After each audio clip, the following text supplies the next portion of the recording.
All right. Do we have any other questions? Like whenever the Lord gives you like a promise of an individual to you, and you were talking about like how to, I guess, guard your mind or your spirit, I guess, from the enemy trying to take that away from you. Mm-hmm. How do you use the word in that instance? Like when it's a personal, individual promise that's not necessarily something, written in the Bible, I guess. Mm-hmm. How do you use the word to counteract that?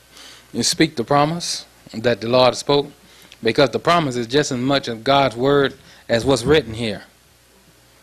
You see, God's word, just because it's not written on a page, don't mean that it's not God's word. And so if God has made a promise to you personally that's not necessarily in this Bible, you just speak that promise that God made, because that's just as much of God's word as what you read here, what's written here.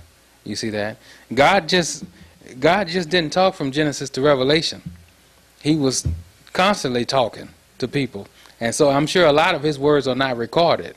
And when you think about it, what is his word but a record of the promises he's made to people in the past, present, and future?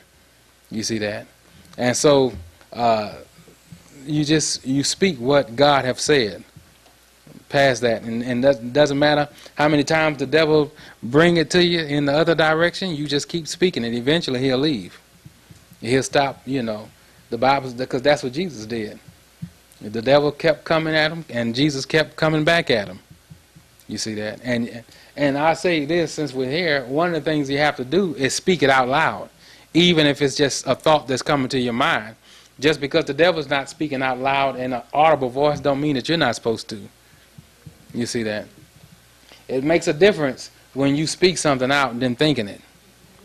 You see, you have to speak it out. Don't try to out-devil the devil in your mind. You ain't going to win. You speak it out. It's something about that. We can learn a lot from the word if we pay attention. A liar, how many of us have known a liar, you just wonder, do you really believe that? You know what make them believe it?